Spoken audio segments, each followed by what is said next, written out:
So Zeldris has been out for a few days now, and I've given my opinions about him. And I want to be wrong so bad, because so far, my opinion has been that he is pretty good, but not what I wanted, and not something that will make the Demon teams the best team in the game.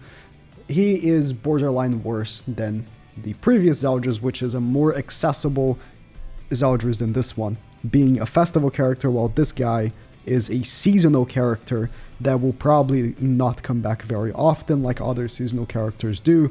How many times does Summer Merlin come back on a good banner? Huh? This banner is really good that he has right now, should be honest. Summer Merlin's not in it though. But GameWith, my favorite Japanese website, has ranked him already.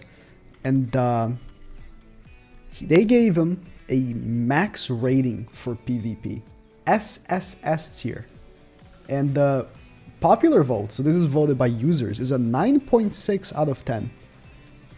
Very good rating from users. Japanese users. This is a Japanese player base. Brynhilder. Sorry, this is Brynhilder. Currently, the best PvP in the game as an SS tier. Lower than Zeldris. She's the best PvP in the game. I would say on the Sigurd Brynhilder, Sigurd Brynhilder, the end team, I think is the best team in the game, and users gave her a 9.3 as well.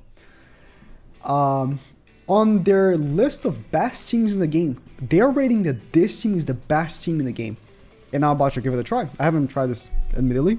Oh, have I? I actually don't know. Above this one, which I think is the best team in the game. Brynhilder just one shot. She does 700k for level 1 every time, basically. Every time she crits, basically. Am I wrong? Hopefully. Last I want to show their tier list, just to show that their tier list, their rate rankings aren't very reliable. But, you know, maybe I want to be incorrect. Because they rank Green Escanor one tier above Jormungandr, Ragnarok Bond, Megelda. Yes. Even Green Liz, she's optimal for dogs, man. The hardest boss in the game, and she's optimal for it. One thing though, Zeldris has some of the best cosmetics in the game. By far. I'm actually sad that Esteros has such terrible cosmetics. Oh, not this. Such terrible cosmetics, because Zeldris looks amazing. But let's give it a go with this team. Very high DPS team. I'm using Zeldris as support, so I'm giving him HP defense, and I'm using the card set for demons. Two of my characters are always going to have HP defense because I want the most CC.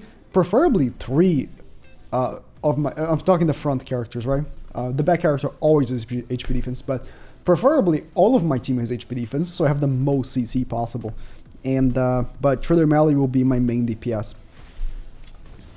Oh, that's where it look good.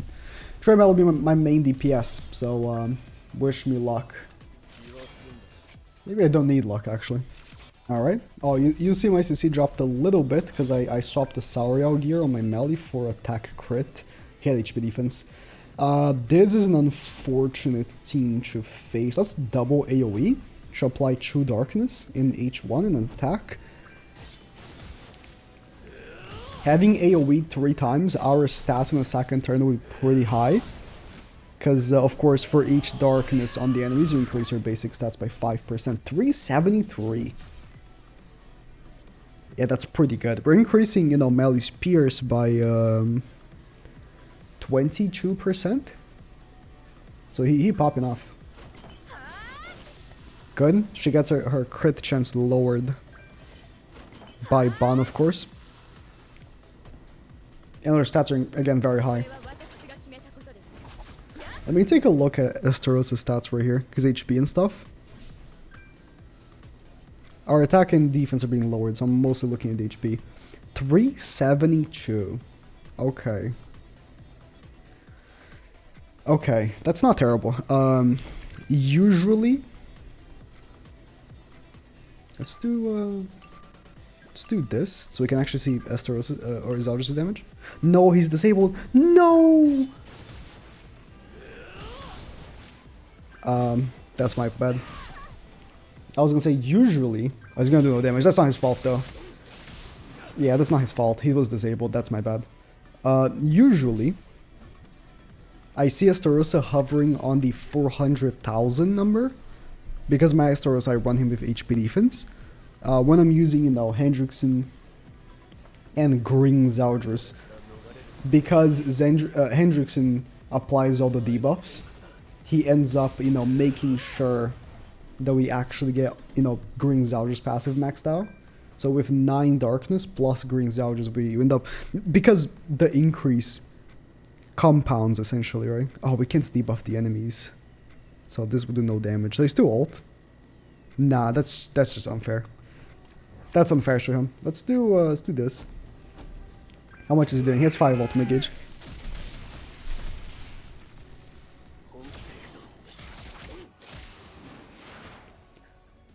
Okay, I mean,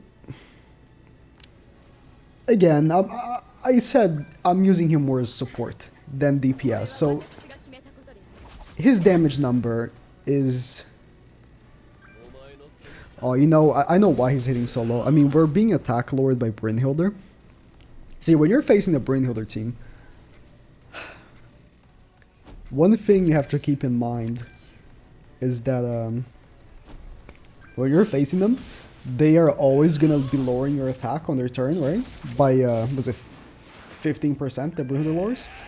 And then Zeldris' Relic lowers your attack related stats by 10% when you attack as well.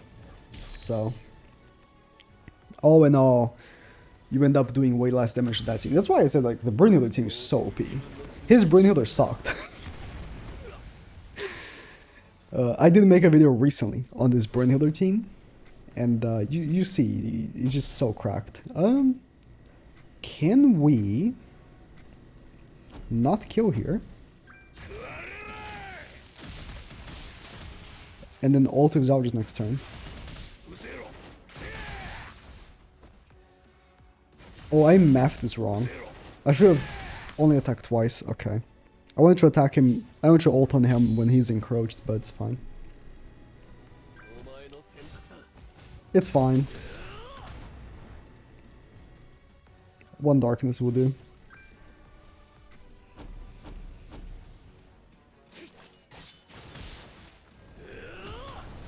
He's so cool.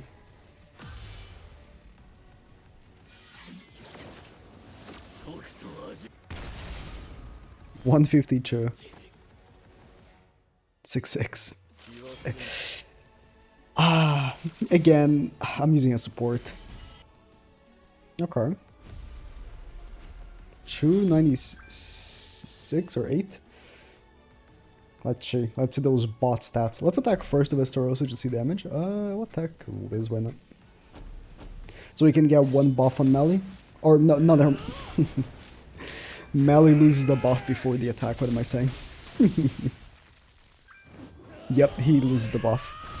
326. Those are really good numbers. Especially for a melee with no buffs. Like, the damage is actually pretty good. I want to face a DN team.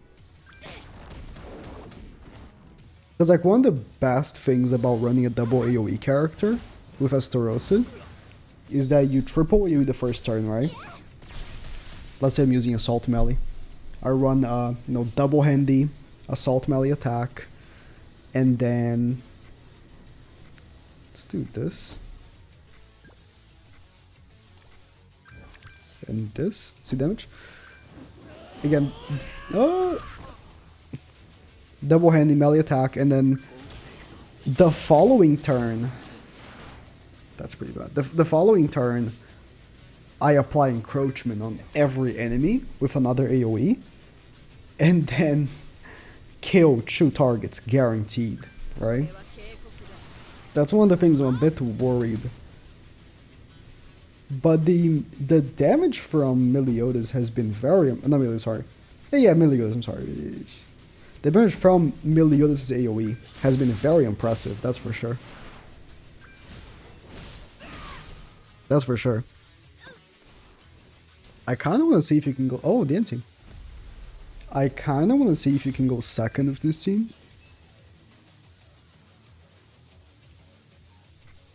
Because you are pretty tanky. Zeldris As much as we don't like his we've been shitting on his passive for being PvP only, he does lower enemy attack by 18%, and we have the bond. Alright, let's focus on... Oh, we can double AoE. I think I will. Not a good task because it's, you know, RNG if we're gonna get double AoE, but I still will. 300k. Ooh, we killed the DN. Was the DN real? Oh, I hope she had gear. It's a level 90, so she might not have, like, UR gear. But still good. Like, Margaret would cleanse. But still good. I mean, this is the best Zeldris has looked so far with all my testing, right? This is by far the best he has looked so far. Let's do this. I don't think it will kill Liz, because the damage that he himself does is pitiful. But I still want to see how much he does there. Or the AoE won't kill Liz. I think the single target might. Because she's going to be encroached. Missed every crit? That's actually preposterous that he missed every crit. Liz has very high crit resistance. But she was being lowered by 40%. And Zeldris has what, 120% chance to crit? Yeah, 118. That's actually crazy that he missed every crit there. Like, he himself is pretty bad. I think his... Dare I say... I think... running him in the back and Hendrickson in the front might be... No, because you still want the attack buff from Bon.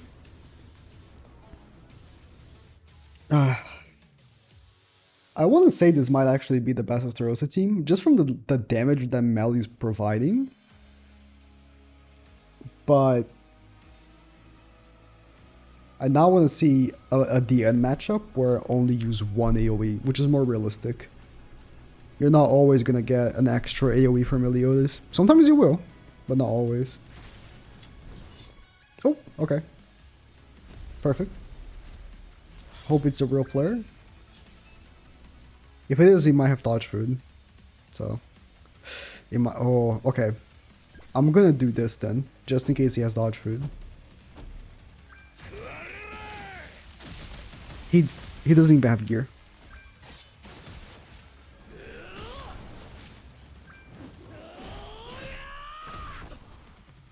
Not. Oh, that's good damage on the Melly and Liz, and he doesn't have cleanse. The end would have died if I had debuffed first, actually. Is this really a real player? His DN doesn't have gear. Like, 90k was half of her HP.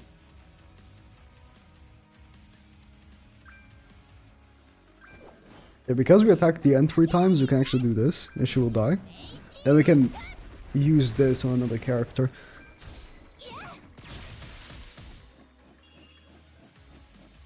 It's definitely not a real player. That was not the moves of a real player, but... It is! Yeah, his DN's pretty weak.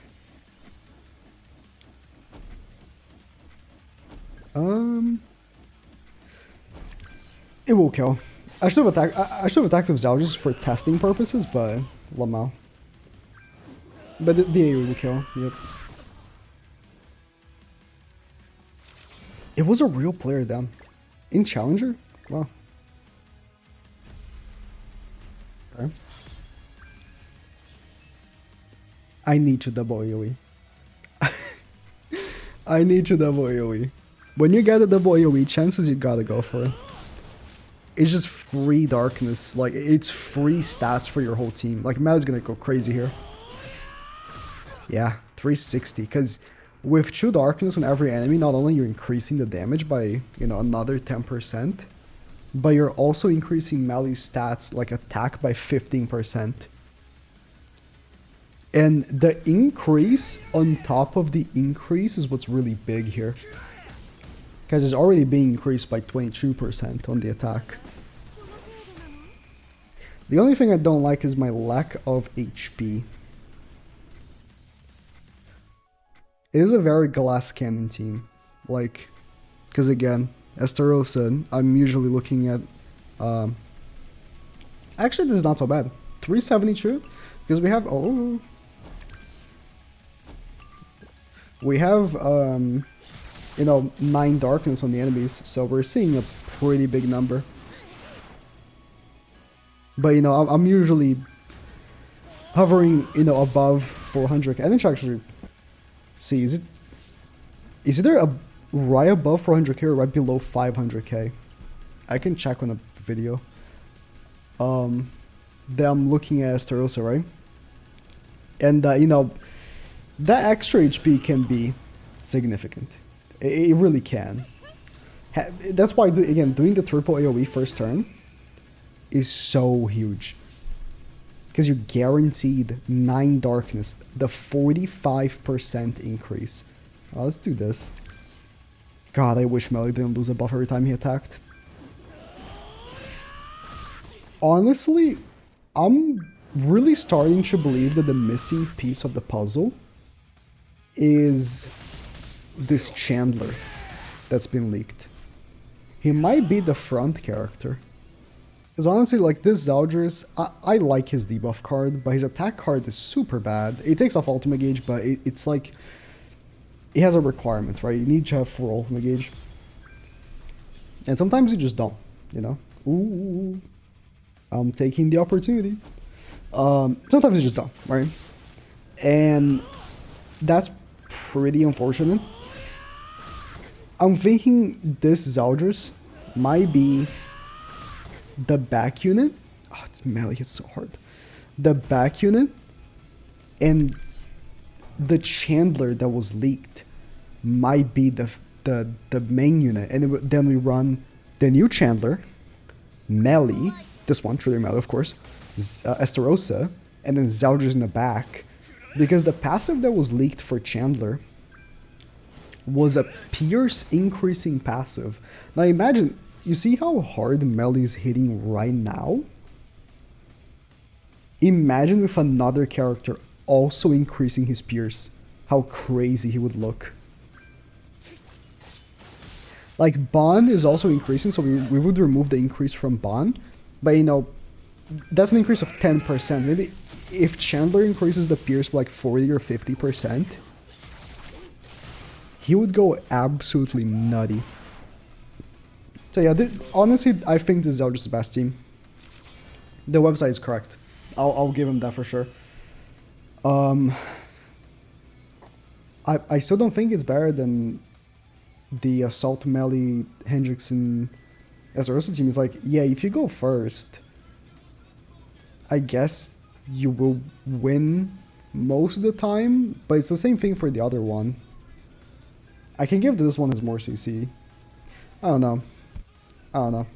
I'm trying, man. I'm really trying. I really want to like the Zeldris. Like, genuinely. I really want to say that he's, like, super top tier. Right? So, I will rank him on my tier list at some point in the near future. But by then, I'm going to be using him way more. He still has to get a Holy Relic. Don't forget that. And there's this Chandler lurking around, waiting to be released. This guy could be top tier in no time. Hopefully, maybe.